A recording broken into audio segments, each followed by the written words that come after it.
Rich might take the videos posted here are for educational purpose only and if you should attempt to watch it and we will never take any responsibility for it. நண்பா எல்லாம் எப்படி இருக்கீங்க? இந்த வீடியோவில் panel board DOC ஸ்டார்டரில் ஒரு error புதுசாக வந்துச்சு. அந்த எரர் புதுவிதமான ஒரு குழப்பத்தை உருவாக்கி ரொம்ப நேரம் கொஞ்சம் வேலை வாங்கிடுச்சு. ஸோ அந்த வேலையை உங்களுக்கும் தெரியப்படுத்தலாம், உங்களுக்கு ஒரு அனுபவத்தை கொடுக்கலாம் அப்படின்றதுக்காக இந்த பதிவை உருவாக்கியிருக்கேன். இந்த பதிவு வந்துட்டு பிகினர்ஸ்க்கு ரொம்பவே பயனுள்ளதாக இருக்கும். ஸோ முடிஞ்ச அளவுக்கு வீடியோ ஸ்கிப் பண்ணாமல் பாருங்கள். ஸோ வாங்க நண்பா வீடியோக்குள்ளே போகலாம். This video sponsored by Bymot. நாம் ரெகுலராக பயன்படுத்தக்கூடிய அனைத்து விதமான வீட்டு உபயோகப் பொருட்களையும் வீட்டில் இருந்தபடியாக வாங்கிக்கலாம், எந்தவித கூடுதல் கட்டணமும் இல்லாமல். இந்த ஆப் நம்ம ப்ளே ஸ்டோரில் அவைலபிளாக இருக்குது, ட்ரை பண்ணி பாருங்கள். லிங்க் கீழே டிஸ்கிரிப்ஷனில் கொடுத்துருக்கேன். நண்பா இப்போ இந்த பேனல் போர்டில் என்ன எரர் நடந்தது, இதுக்கான சொல்யூஷன் என்ன அப்படின்றத ஃபஸ்ட்டு ஷார்ட்டாக ஒரு இன்ட்ரோ மாதிரி உங்களுக்கு சொல்லிடுறேன். எனக்கு மெயினான கண்டென்ட் மட்டும் போதும் அப்படின்றவங்களுக்கு இந்த தகவலே போதுமானதாக இருக்கும். இல்லை எனக்கு ப்ரீஃபாக தெரிஞ்சுக்கணும், விரிவாக தெரிஞ்சுக்கணும் அப்படின்றவங்களுக்கு இதோட வீடியோவோட தொடர்ந்து பார்க்கும்போது உங்களுக்கு லைவாக நடந்திருக்கக்கூடிய ரிசல்ட்டையும் கொடுத்துருக்கேன். ஸோ ரெண்டையுமே நீங்கள் தொடர்ச்சியாக பார்க்கும்போது பலவிதமான அனுபவங்கள் உங்களுக்கு கிடைக்கும். நண்பா இந்த பேனல் போர்டு ஸ்டார்டரில் என்ன கம்ப்ளைண்ட் அப்படின்னா, RYBன்னு சொல்லக்கூடிய 3 பேஸுமே சரியாக வந்துட்டுருக்கு. 3 பேஸ் அப்படின்ற நேரத்தில் 3 பேஸ் பவரை யூஸ் பண்ணி டிரான்ஸ்ஃபார்மர் ஆன் ஆகும். அந்த டிரான்ஸ்ஃபார்மர்லேருந்து போகக்கூடிய பவர் சீக்யூர் ரிலே மற்றும் மினி ரிலேவை கண்ட்ரோல் பண்ணும். இப்போ என்னென்னா மினி ரிலே மட்டும்தான் ஆன் ஆகுது, சீக்யூர் ரிலே ஆன் ஆகாமல் இருக்குது. சீக்யூர் ரிலே வந்துட்டு ரொம்பவே நல்லா இருக்குது, ஒன்றும் பிரச்சனை இல்லை. ஹோம் செல்லுலேருந்து எல்லாமே சரியாக இருக்குது. இருந்தும் பார்த்தீங்கன்னா 3 பேஸ் அப்படின்ற நேரத்தில் சீக்யூர் ரிலே போய்ட்டு கீழே ஹோல்ட் ஆகாமல் இருக்குது. ஸோ இதுதான் இதோட கம்ப்ளைண்ட்டு. டிரான்ஸ்ஃபார்மர் பார்த்தீங்கன்னா 230 வோல்ட்டில் இயங்கக்கூடியது, 1 ஆம்ப் அவுட்புட் கொடுக்கக்கூடியது. இப்போ நம்ம இன்புட் வோல்டேஜ்னு பார்க்கும்போது எந்த அளவுக்கு இன்புட் வோல்டேஜ் கொடுக்குறோமோ அந்த அளவுக்கு தான் அவுட்புட் வோல்டேஜ் டிரான்ஸ்ஃபார்மரில் கிடைக்கும். இந்த டிரான்ஸ்ஃபார்மர் பொதுவாக 230 வோல்ட் கிடைக்கக்கூடிய நேரத்தில் 15 வோல்ட் 1 ஆம்ப் அவுட்புட்டாக கொடுக்கும்.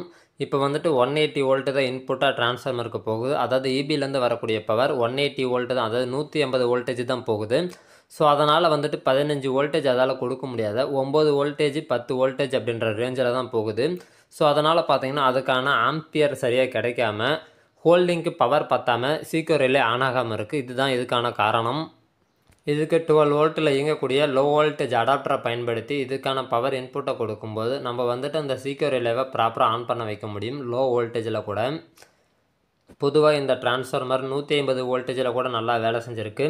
ஆனால் இந்த பேனலில் 150 வோல்டேஜ் கிடச்சி வேலை செய்யலை. அதே பேனலில் பார்த்தீங்கன்னா 200 வோல்டேஜ் கூடுதலாக வருதுன்ற பட்சத்தில் இந்த டிரான்ஸ்ஃபார்மரே சரியாக ஆன் ஆகுது. ஸோ இதுதான் காரணம். அதுக்கான சொல்யூஷன் வந்துட்டு SMPS சார்ஜரை பயன்படுத்தி தான் கொடுத்துருக்கேன். நண்பா இந்த வீடியோவில் பிரச்சனை, அதுக்கு உண்டான தீர்வு மட்டும்தான் சொல்லியிருக்கேன். ஸோ இதை லைவாக எந்த மாதிரியெல்லாம் நான் ப்ராப்ளத்தை ஃபேஸ் பண்ணேன் அப்படின்றத இந்த கண்டென்ட்டில் ஷோ பண்ணலை. ஸோ இந்த வீடியோவோட தொடர்ச்சியை பார்க்கும்போது அதுக்கான தீர்வும் உங்களுக்கு கொடுத்துருக்கேன். ஸோ உங்களுக்கு ரியலாக ஒரு அனுபவம் வேணும் அப்படின்னா இதோட வீடியோவை கண்டினியூவாக பாருங்கள். ஸோ உங்களுக்கு பலவிதமான அனுபவங்களை உங்கள் ஃபீல்டு ஒர்க்கில் ஏற்படுத்தும் அப்படின்னு நான் நம்புகிறேன். நண்பா இங்கே இருக்கக்கூடிய பேனல் போர்டுக்கான ஃப்ரேம் பார்த்தீங்கன்னா இப்போ தான் ரீசெண்டாக வச்சது. இந்த வச்சக்கூடிய ஃப்ரேமில் பார்த்தீங்கன்னா ஆல்ரெடி இந்த மோட்டர் வந்துட்டு பம்ப் நல்லபடியாக தான் ரன் ஆகிட்டு இருக்கு. இது வந்துட்டு ஒரு கம்ப்ரஸர் மோட்டருக்கான பேனல். இது நல்லபடியாக ரன் ஆகிட்டு இருந்ததில் இப்போ சடனாக ஒரு ப்ராப்ளம் வந்திருக்கு.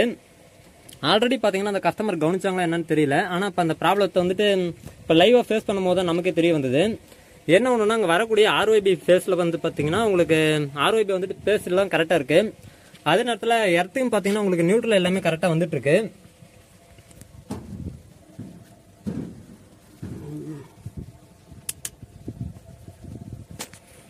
அப்படி இருக்கக்கூடிய நேரத்தில் இந்த சீக்யூர் ரிலே பார்த்தீங்க அப்படின்னா ப்ராப்பராக ஒர்க் ஆகாமல் இருக்கு. அதாவது RYB பவர் கரெக்டாக வர நேரத்தில் கூட உங்களுக்கு இந்த சீக்யூர் ரிலே ஒர்க் ஆகாமல் இருக்கு. டிரான்ஸ்ஃபார்மர்லேருந்து எல்லாமே பார்க்கும்போது நல்லாவே பவர் அவுட்புட் ஆகுது. அதாவது டிரான்ஸ்ஃபார்மர் பார்த்தீங்கன்னா 15 வோல்ட் 1 ஆம்ப் டிரான்ஸ்ஃபார்மர். இது இப்போ வரக்கூடிய வோல்டேஜ்னு பார்க்கும்போது நமக்கு 180 சம்திங்கில் தான் வருது. இந்த ஏரியாவில் லோ வோல்டேஜ் போல. ஆனால் அந்த பெரும்பாலும் நான் பார்த்த வரைக்கும் 150 வோல்டேஜில் கூட டிரான்ஸ்ஃபார்மர் எல்லாமே கரெக்டாக அவுட்புட் ஆகிட்டு 1 ஆம்பில் இந்த சீக்யூர் ரிலேவும் அதே நேரத்தில் மினி ரிலேவும் ப்ராப்பராக ஒர்க் ஆகிட்டு இருந்தது. இப்போ என்னன்னு பார்த்தீங்கன்னா இது ஒர்க் ஆகாமல் இருக்கு. காரணம்னு சொல்லிட்டு நானும் பார்க்கும்போது எர்த்தை செக் பண்ணி பார்த்தேன். எர்த்துலேருந்து எல்லாமே ப்ராப்பராக இருக்குது. அதாவது எர்த்துனா நான் நியூட்ரலாக தான் சொல்கிறேன், எல்லாமே ப்ராப்பராக இருக்குது. அதே நேரத்தில் இப்போ நான் 3 ஃபேஸ் நேரத்தில் லைவாக ப்ராப்ளத்தை அட்டன் பண்ணும்போது உங்களுக்கு இப்போ வரக்கூடிய பேஸ் வந்துட்டு பார்த்தீங்க அப்படின்னா இங்கேருந்து கொடுக்கும்போது ஒர்க் ஆகலை. இதோட மெயின் கட்டை, அதாவது கம்பத்துலேருந்து வரக்கூடிய போர்ட்லேருந்து வரக்கூடிய மெயின் கட்டையிலேருந்து கொடுக்கும்போது இந்த பி பேஸ் வந்துட்டு பார்த்தீங்கன்னா கட் ஆஃப் பேஸ் ஒர்க் ஆகாமல் இருந்தது. அதே நேரத்தில் எல்லோ பேஸ் ஆர் பேஸ் இதெல்லாம் கொடுக்கும்போது உங்களுக்கு ப்ராப்பராக ஒர்க் ஆகிட்டு இருந்தது. ஒரு சில நேரத்தில் அது ஒர்க் ஆகிட்டு இருந்தது. அதாவது நான் செக் பண்ணுற நேரம் ஃபர்ஸ்ட் மார்னிங் அப்போ ஒர்க் ஆகலை. அதே ஈவினிங் வந்துட்டு டிரான்ஸ்ஃபார்மர் சேஞ்ச் பண்ணலாம் அப்படின்னு சொல்லிட்டு ஆல்டர்னேட் டிரான்ஸ்ஃபார்மரோட வந்திருந்தேன். அப்போ வந்திருக்கும் போது பாத்தீங்கன்னா டிரான்ஸ்ஃபார்மர் வந்துட்டு ப்ராப்பரா நல்லா ஒர்க் ஆனிச்சு. சார் ஜம்பரை பிரிச்சடிச்சா சரியாயிடும் அப்படின்ற மாதிரி நான் ஃபீல் பண்ணிட்டு ஜம்பரை பிரிச்சடிக்க சொல்லியிருந்தேன். ஆனா ஜம்பரை பிரிச்சடிச்ச பிறகு நடந்தது என்னன்னா, மறுபடியும் ஆர் ஃபேஸும் ஒர்க் ஆகல, ஒய் ஃபேஸும் ஒர்க் ஆகல, பி ஃபேஸ் எப்பயும் போல ஒர்க் ஆகாம தான் இருந்தது. ஸோ அடுத்த கம்ப்ளைண்ட்னு பார்க்கும்போது இதுக்கு சப்பா பார்த்தீங்கன்னா உங்களுக்கு சப் மோட்டர் ஒன்று இருக்கு, அதாவது ஓப்பன் வெல்லுக்கு. அந்த ஓப்பன் வெல் மோட்டர் பார்த்தீங்கன்னா உங்களுக்கு ப்ராப்பராக ரன் ஆயிட்டு இருக்கு. ஸோ அதுலயும் பார்த்தீங்கன்னா இந்த சீக்கிரம் ரிலே மட்டும் தான் இருக்கு, மினி ரிலே கிடையாது. அது கெப்பாசிட்டர் பாக்ஸ் மாடல் என்ன அப்படின்றத உங்களுக்கு அப்புறம் ஷோ பண்றேன். இப்போ இதோட ப்ராப்ளத்தை என்னன்றதை உங்களுக்கு சொல்லிடுறேன். அதாவது ஒருவேளை எர்த்து சரியா இல்ல அப்படின்ற பட்சத்துல கூட நான் நியூட்ரல் சரியா கிடைக்கலன்ற பட்சத்துல இதுக்கான எர்த்த கூட நான் ப்ராப்பரா ஒன்னு டிசைன் பண்ணி கொடுத்துருந்தேன். சோ அப்பவுமே நமக்கான அவுட்புட் கிடைக்கல. சோ அடுத்ததா பாத்தீங்கன்னா டிரான்ஸ்ஃபார்மர் ஒருவேளை ஓப்பன் ஆயிடுச்சா என்னன்னு தெரியலன்னு சொல்லிட்டு டிரான்ஸ்ஃபார்மர் வந்து சேஞ்ச் பண்ணி கொடுத்துருந்தேன். அப்பவுமே அந்த ப்ராப்ளம் மெயின்டைன் ஆயிட்டு இருந்தது. அடுத்தது இதுல இருக்கக்கூடிய கெப்பாசிட்டர் டயோடு எல்லாமே சேஞ்ச் பண்ணி பார்த்திருந்தேன். இந்த டயோடு இதெல்லாம் சேஞ்ச் பண்ணும்போது நிறைய வித்தியாசங்களை நான் ஃபீல் பண்ணியிருந்தேன். சோ அப்புறம் தான் இதை ஃபீல் பண்ணது என்னன்றதை நான் உங்களுக்கு சொல்றேன். அதாவது டிரான்ஸ்ஃபார்மரை பொறுத்த வரைக்கும் நமக்கு வரக்கூடிய வோல்டேஜ் எவ்வளவு வோல்டேஜ் இன்புட் ஆகுதோ, அதாவது இதுக்கு டிரான்ஸ்ஃபார்மருக்கு போகக்கூடிய வோல்டேஜ் எவ்வளவு இன்புட் இருக்குதோ அதுக்கு தகுந்த போலதான் உங்களோட அவுட்புட் இதோட மெயின்டைன் ஆகும். அதாவது இது குறைஞ்சபட்சம் வந்துட்டு இது 230 வோல்ட் டிரான்ஸ்ஃபார்மர் அப்படின்னா அப்படிதான் உங்களுக்கு 15 ஆம்ஸ் 1 ஆம்ப் வந்து கிடைக்கும். அதாவது இது 230 வோல்ட் டிரான்ஸ்ஃபார்மர் அப்படின்னா தான் 15 வோல்ட் 1 ஆம்ப் அவுட்புட் வந்துட்டு இது கிடைக்கும். இது வரக்கூடியது பாத்தீங்க அப்படின்னா உங்களுக்கு வேரியேஷன் கிடைச்சிட்டே இருக்கு. இது வந்து 150 வோல்ட் வந்தாலுமே ஒர்க் ஆகும். ஏன்னு கேட்டீங்கன்னா அதுல டயோடு அதே நேரத்தில் ஃபில்டர் போட்டுருக்கிறதுனால வரக்கூடிய பவர் வந்துட்டு இது ஸ்டோர் பண்ணி மெயின்டைன் பண்ணும். அப்படி மெயின்டைன் பண்றதுனால உங்களுக்கு எந்த வித எரரும் இல்லாம நல்லபடியா ரிலே ஒர்க் ஆகும். ஆனா இது ஒர்க் ஆகாம இருக்கு. சோ ஒருவேளை டயோடு செட் தான் போயிடுச்சு அப்படின்றதுக்காக டயோடு ஃபில்டர் இது ரெண்டுமே எல்லாம் செட்டாவே மாத்தி பார்த்தாச்சு. அதை மாத்தும் போது நிறைய ரியாக்ஷனை பார்த்திருந்தேன். சோ அந்த ரியாக்ஷனை பேஸ் பண்ணிட்டு நான் வந்துட்டு ஒரு ஃபீல் பண்ணிட்டு இதுக்கு ஆல்டர்னேட் சொல்யூஷன் இதுக்கு கொடுக்க போறேன். சோ இது வந்துட்டு பேனல் போர்டு பாத்தீங்க அப்படின்னா நார்மலா வந்துட்டு என்ன ஃபீல் ஆகுது லாஸ்ட்ல உங்களுக்கு இதை எக்ஸ்பிளைன் பண்றேன் எப்படின்றது. அப்படியே பிடிக்கப்பேன். இப்ப RYB ஃபேஸ்ல பி ஃபேஸ் வராத ஃபேஸ் கட் ஆஃப் ஃபேஸ்க்கு மட்டும் நான் கட்டைய போடுறேன். இப்ப இதுக்கான பவர் வந்துட்டு இருக்கு.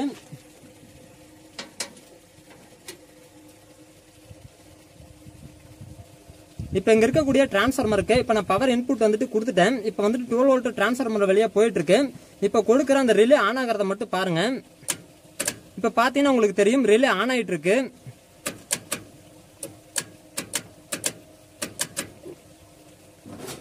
இந்த கீழ் பகுதியில் தெரியக்கூடிய ரிலே பாத்தீங்கன்னா இப்ப ஆன் ஆயிட்டு வரதை உங்களால நல்லாவே பார்க்க முடியும்.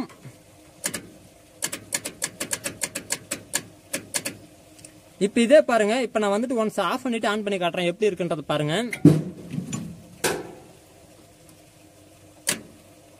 இப்ப இதுக்கான பவரை வந்துட்டு ஒன்ஸ் டிஸ்சார்ஜ் பண்ணிருக்கேன். அதாவது கெப்பாசிட்டில ஸ்டோர் ஆயிருக்கக்கூடிய பவரை டிஸ்சார்ஜ் பண்ணிருக்கேன். இப்ப வந்துட்டு இதுல பாருங்க நான் லிங்க் பண்ணிக்கிறேன் இதோட லூப்பை. அதாவது இதை வச்சு எடுக்கும்போது உங்களுக்கு ஆன் ஆயிருக்கு. இப்ப வைக்காம உங்களுக்கு ஒரு கண்டினியூவா அதுக்கான லூப்பை நான் கொடுக்குறேன். அதாவது எப்பவுமே கெப்பாசிட்டின்னு பார்க்கும்போது அதுக்கான பவர் ஸ்டோர் ஆயிட்டு தான் உங்களுக்கு அதோட ரியாக்ஷன் வந்துட்டு உங்களுக்கு வெளிப்படுத்தும். இப்ப வந்துட்டு நான் கெப்பாசிட்டர் பாருங்க கொடுத்துருக்கேன். இப்ப வந்துட்டு இது ஆன் பண்ணா அடுத்து வந்துட்டு இது வந்துட்டு 35 வோல்ட் 1000 UF கெப்பாசிட்டர் போட்டிருக்கேன். இதோட ரியாக்ஷன் பாத்தீங்கன்னா அடுத்து ஒரு 10 செகண்டுக்குள்ள முன்ன பின்ன நடக்கணும். அப்படி இதை லைஸா பார்க்கணும். அப்படி கொஞ்சம் க்ளோஸ் அப் கொண்டு வாங்க. இப்ப இதை நீங்க பார்க்கும்போது உங்களுக்கு தெரியும் ஒரு சவுண்ட் வந்துட்டு வித்தியாசமா வந்துட்டு ஒரு புரியுற மாதிரி ஒரு சவுண்ட் ஃபீல் ஆகும். உங்களுக்கு இதுல எந்த அளவுக்கு கேட்டிருக்குன்றது தெரியல. ஏன்னு பார்க்கும்போது இதோட ஹம்மிங் வந்துட்டு இருக்கு. அதாவது ஒரு லூப் வந்துட்டு அதால இழுக்க முடியாத மாதிரி ஒரு திணறிட்டு இருக்கு. காரணம் வந்துட்டு கெப்பாசிட்டர் வந்துட்டு கண்டினியூவா வந்துட்டு அதுக்கு பவர் போயிட்டு இருக்கிற பட்சத்துல இதுல ஸ்டோர் ஆகக்கூடிய பவர் வந்துட்டு ஆட்டோமேட்டிக்கா வந்துட்டு ரிலேவுக்கு டிஸ்சார்ஜ் ஆயிட்டு இருக்கு. அதாவது சீக்கிரம் ரிலேவுக்கு டிஸ்சார்ஜ் ஆயிட்டு இருக்கு. சோ அதனால இது கெப்பாசிட்டருக்கான பவரை மெயின்டைன் பண்ணி ஸ்டோர் பண்ண முடியல. இப்ப இதுக்கான பவர் என்ன வருது அப்படின்றத உங்களுக்கு காட்டுறேன் பாருங்க. அப்படி ஒரு நிமிஷம் பின்னாடி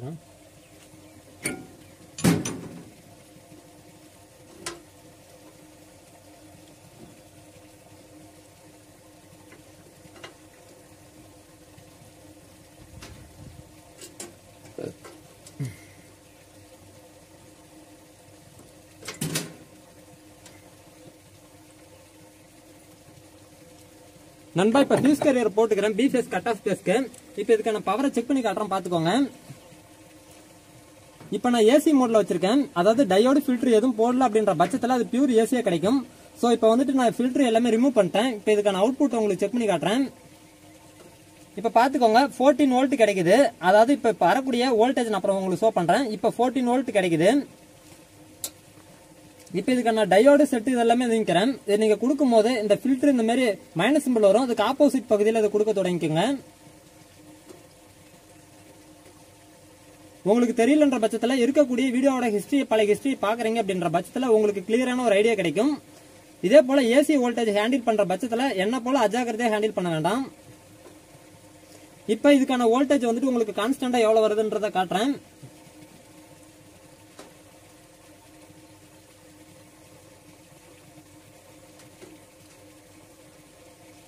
இப்ப வந்துட்டு ஏசில ஏன் சோவாகல அப்படின்ற பட்சத்துல இப்ப நம்ம ஃபில்டர் டயோடு இதெல்லாம் கொடுக்குற பட்சத்துல இது பியூர் டிசியா சேஞ்ச் ஆயிடுச்சு. இப்ப பாருங்க நான் டிசி மோட மாத்திட்டேன். இப்ப பாத்தீங்கன்னா இது வந்துட்டு 15 வோல்ட் டிரான்ஸ்ஃபார்மர் 18 வோல்ட் காட்டுது. இப்ப பிளஸ் மைனஸ் மாத்தி காட்டுறது காரணம் நம்ம வந்துட்டு பிளஸ் மைனஸ் கேபிள் வந்துட்டு அதாவது சேஞ்ச் பண்ணும்போது உங்களுக்கு வேல்யூ வந்துட்டு சேஞ்ச் ஆயிடும். இப்ப பாத்தீங்கன்னா 19 வோல்ட் சோவ் ஆகுது. இப்ப இருக்கக்கூடிய நேரத்துல இப்ப இதுக்கான பவர் வந்துட்டு ஸ்டோர் ஆயிடுச்சு. ஸ்டோர் ஆகுதுன்ற பட்சத்துல இப்ப கொடுக்கக்கூடிய ரிலே வந்துட்டு ப்ராப்பரா ஒர்க் ஆகும். அதே கண்டினியூ நம்ம லோடு கொடுக்கும்போது பாத்தீங்கன்னா ஒர்க் ஆகாததுக்கு காரணம் இதுக்கான பவர் வந்துட்டு தொடர்ச்சி அதால கொடுக்க முடியல. ஏன்னா ஆப்பரேட்டிங் வோல்டேஜ் வந்துட்டு இதுக்கு மேட்ச் ஆகல. இப்ப பாத்தீங்கன்னா தெரியும் உங்களுக்கு ஒரு குறிப்பிட்ட டைம் விட்ட பிறகு ஒர்க் ஆகுது.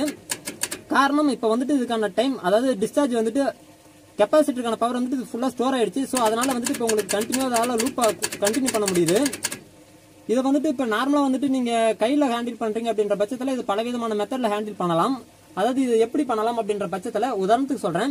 இதுல வரக்கூடிய ஒரு ஒயர்ல பெட் சுவிட்ச் நீங்க வச்சு கண்ட்ரோல் பண்ண முடியும். பெட் சுவிட்ச் வச்சு கண்ட்ரோல் பண்றீங்க அப்படின்னா நீங்க மேனுவலா உதாரணத்துக்கு உங்களோட ஹோல்டிங் வந்துட்டு கம்மியா இருக்கு, எனக்கு வரக்கூடிய வோல்டேஜ் எங்க ஏரியாவில் வரக்கூடிய வோல்டேஜ் கம்மியா இருக்கு அப்படின்ற பட்சத்தில் இதுக்கு நீங்க பெட் சுவிட்ச் வச்சு இருக்கும் போது ஒரு டைம் நீங்க பேனல் ஆன் பண்ணும் போது நீங்க வந்துட்டு இதுக்கான பிரச்சனையை உங்களால சரி பண்ண முடியும். ஒருவேளை எனக்கு வந்துட்டு நார்மலா வந்துட்டு புஷ் பட்டன் மட்டும் நான் அழுத்தி ஆன் பண்ண மாட்டேன்பா, எனக்கு வந்துட்டு நான் ஆட்டோமேட்டிக் யூஸ் பண்ணும் அப்படின்ற மாதிரி உங்களுக்கு ஒரு ஃபீல் இருக்கு. இது கண்டினியூ வந்துட்டு நான் ஆளே இல்லைன்னா எனக்கு பேனல் ப்ராப்பரா ரன் ஆகணும் அப்படின்ற பட்சத்துல இதுக்கு வந்துட்டு இங்க வரக்கூடிய வோல்டேஜ் என்னன்றத உங்களுக்கு ஷோ பண்றேன் பாத்துக்கோங்க. ஏசி மோட்ல வச்சுக்கிறேன். இதுதான் பி பேஸ் கட் ஆஃப் பேஸ்ன்னு சொல்லுவாங்க. இப்ப நான் வச்சுக்கிறேன். இப்ப வரக்கூடிய வோல்டேஜ் பாருங்க 180-90 அந்த ரேஞ்சில் வருது. இதுக்கு குறைஞ்சபட்சம் பாத்தீங்கன்னா 200 வோல்டேஜ்க்கு மேல இருந்தா தான் இந்த ரிலே வந்துட்டு நல்லபடியா அதாவது இந்த டிரான்ஸ்ஃபார்மர் வந்துட்டு நல்லபடியா ஒர்க் ஆகுது. சோ இதை கண்ட்ரோல் பண்ற விதத்துல பார்க்கும்போது SMS சார்ஜர் வந்துட்டு யூஸ் பண்ணிருக்கேன். அதாவது நார்மலா யூஸ் பண்ணக்கூடிய 12 வோல்ட் சார்ஜர். இந்த சார்ஜருக்கு இன்புட்னு பார்க்கும்போது 100 வோல்ட்ல இருந்து 240 வோல்ட் இன்புட்டா கொடுக்க முடியும். இது வந்துட்டு அவுட்புட்னு பாத்தீங்கன்னா 12 வோல்ட். இது வந்துட்டு 2 ஆம்பியர் அவுட்புட்ல கொடுக்கக்கூடியது. சோ இப்போ இது வந்துட்டு பாத்தீங்கன்னா ஒன்ஸ் நீங்க சார்ஜர் போட்டிருந்தாலும் பிடிச்சிருந்தாலும் உங்களுக்கு ப்ராப்பரா ரன் ஆகும். இதை நீங்க வந்துட்டு நார்மலா அப்படிங்க கேட்டுங்க.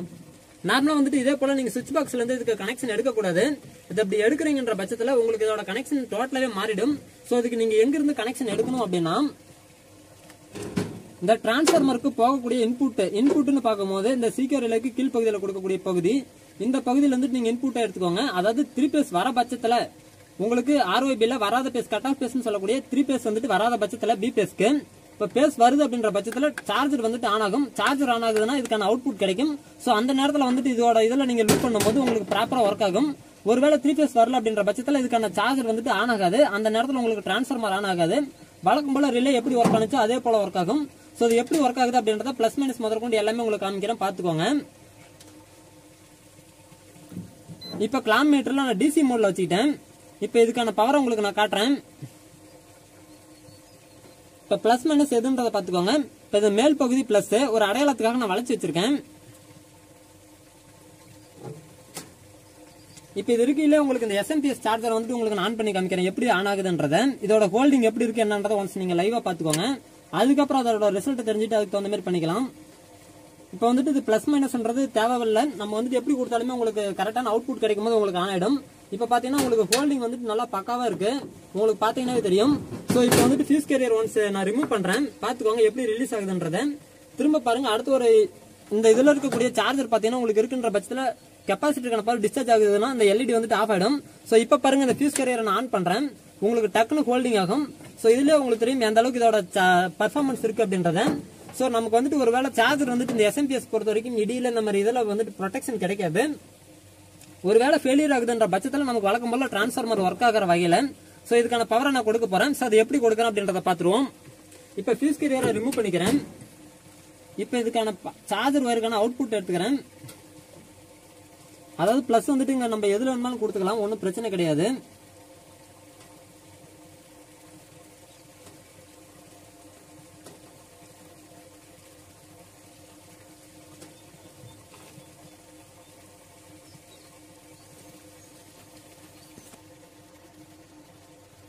இப்போ இந்த மேல் பகுதி வளைச்சிருக்கக்கூடியது பிளஸ்ன்னு சொல்லியிருந்தேன். அந்த பிளஸ் கூட ரெண்டுத்தையும் லூப் பண்ணிடுறேன். அதாவது உங்களுக்கு டிரான்ஸ்ஃபார்மர் ஒருவேளை உங்களுக்கு அதுக்கான பவரை கண்டினியூ லூப்பை கொடுக்க முடியலன்ற பட்சத்தில் இங்க இருக்கக்கூடிய எஸ்எம்பிஎஸ் சார்ஜர் வந்துட்டு உங்களுக்கு கண்டிப்பா அதுக்கான பவர் கொடுக்கும். ஸோ அது ப்ரொடெக்ஷன் வந்துட்டு ஒருவேளை ஃபெயிலியர் ஆகுதுன்ற பட்சத்தில் ஒன்றுக்கு ஒன்று விட்டு கொடுத்துடக்கூடாது. ஒருவேளை அந்த 2 யூனிட்டுமே உங்களுக்கு ப்ராப்பராக ஒர்க் ஆகலைனாலும் இங்கே இருக்கக்கூடிய டிஓசி யூனிட் வந்துட்டு அந்த எரர் ஆக விடாது. ஏன்னு கேட்டீங்கன்னா 3 ஃபேஸ்ல வரல அப்படின்ற பட்சத்தில் உங்களுக்கு ஆம்பியர் அதிகமாகும். ஸோ அந்த நேரத்தில் அதுவே உங்களுக்கு கட் ஆஃப் பண்ணி அடுத்தது என்னன்றதை பண்ணி கொடுத்துரும். இப்போ இதுக்கு பார்த்தீங்கன்னா எப்படி வேணாலும் கொடுத்துக்கலாம். இதுக்கான பவருக்கு பார்த்தீங்கன்னா பிளஸ் மைனஸ் மாற்றி கொடுத்தாலும் பிரச்சனை கிடையாது டிசி அவுட்புட்டுக்கு. ஆனால் நீங்கள் வந்துட்டு இதில் ஃபில்டரில் கொடுக்கும்போது பிளஸ் மைனஸ் மாறாமல் கொடுக்கணும். ஏன்னா ஆல்ரெடி டிரான்ஸ்ஃபார்மரில் வரக்கூடிய அவுட்புட் பார்த்தீங்கன்னா உங்களுக்கு பிளஸ் மைனஸ் வரும். ஸோ நீங்கள் மாற்றி குடிக்கிறீங்கன்னா ஓவர் ஹீட் ஆகும். ஒருவேளை எஸ்எம்பிஎஸ் சார்ஜர் போகலாம் இல்லை டிரான்ஸ்ஃபார்மர் போகலாம். ஸோ அதனால வந்துட்டு பிளஸ் மைனஸ் அதாவது பிளஸ் மைனஸ் வந்துட்டு கிலோமீட்டர் வச்சு கரெக்டாக கன்ஃபார்ம் பண்ணிக்கோங்க. பண்ணின பிறகு செக் பண்ணிக்கோங்க. இப்போ நான் பிளஸ் வந்துட்டு மடக்கி வச்சிருக்கிறதுனால இந்த பிளஸுக்கான இதெல்லாம் பிளஸை கொடுத்துறேன். அதாவது எஸ்எம்பிஎஸ்ல இருந்து வரக்கூடிய பிளஸை கொடுத்துறேன். ரெண்டும் யூஸ் பண்ணும்போது பார்த்தீங்கன்னா இது பேரலில் தான் லிங்க் ஆகும். ஸோ அதனால வந்துட்டு உங்களுக்கு வோல்டேஜ் இன்க்ரீஸ் ஆகாது. அதனால பயப்படாமல் கொடுக்கலாம். உங்களுக்கு கிலோமீட்டர் யூஸ் பண்ணி உங்களுக்கு இதுக்கான அவுட்புட் ரிசல்ட்டை கொடுக்குறேன். இப்போ வந்துட்டு இதுக்கான இதை நான் உங்களுக்கு ப்ராப்பராக இன்ஸ்டால் பண்ணிட்டேன். இப்போ இதுக்கான அவுட்புட்டை உங்களுக்கு கிலோமீட்டர் யூஸ் பண்ணி காட்டுறேன், பார்த்துக்கோங்க. இப்போ உங்களுக்கு பார்த்தது ஹோல்ட் ஆயிருக்கும். ஸோ இப்போ வந்துட்டு கிலோமீட்டர் யூஸ் பண்ணி இதோட வோல்டேஜ் என்ன வருது அப்படின்றத பார்த்துருவோம். 12 வோல்ட் வருது. இப்போ உங்களுக்கு 12 வோல்ட் வருதுன்ற பட்சத்தில் ஆல்ரெடி அதில் ஒரு 1 ஆம்பியர் இதில் ஒரு 2 ஆம்பியர் உங்களுக்கு டோட்டலாக 3 ஆம்பியர் மெயின்டைன் ஆகுது. ஸோ இந்த நேரத்தில் வந்துட்டு உங்கள் ஹோல்டிங் எல்லாம் பக்காவாக இருக்கும். ஸோ இதனால் வந்துட்டு உங்கள் சீக்கிரம் ரிலே வந்துட்டு ஆன் ஆகலன்ற பட்சத்தில் இதேமாரி ஒரு எஸ்எம்பிஎஸ் காம்பனன்ட் யூஸ் பண்ணி நீங்கள் கொடுக்குறீங்கன்னா கண்டிப்பாக ப்ராப்பர் ஆன் ஆகும். ஒருவேளை உங்கள் எஸ்எம்பிஎஸ் சார்ஜர் வந்துட்டு 1 ஆம்புக்கு கூடுதலாக இருக்க மாதிரி பார்த்துக்கோங்க. ஏன்னா இதே ப்ராப்ளம் வர்றதுக்கு வாய்ப்பு இருக்குது. ஸோ 2 ஆம்ப் இருக்க மாதிரி இருக்குன்னா உங்களுக்கு கண்டிப்பாக அதோட ப்ராப்ளத்தை ரெட்டிஃபை பண்ணி உங்களால் சரி பண்ண முடியும். ஸோ இந்த வீடியோ பிடிச்சிருக்கும் புரிஞ்சிருக்கும் நம்புறேன். உங்களுக்கு ஏதாவது டவுட் இருக்கு அப்படின்னா உங்களுக்கு கண்டிப்பாக இருக்கக்கூடிய டவுட்ஸாக கமெண்ட் பண்ணுங்க. கண்டிப்பாக என்னால் முடிஞ்ச அளவுக்கு உங்களுக்கு ரிப்ளை பண்ணுறேன். நன்றி நண்பா. ஃபியூச்சரில் ஒரு நல்ல வீடியோவில் சந்திப்போம். நன்றி நண்பா.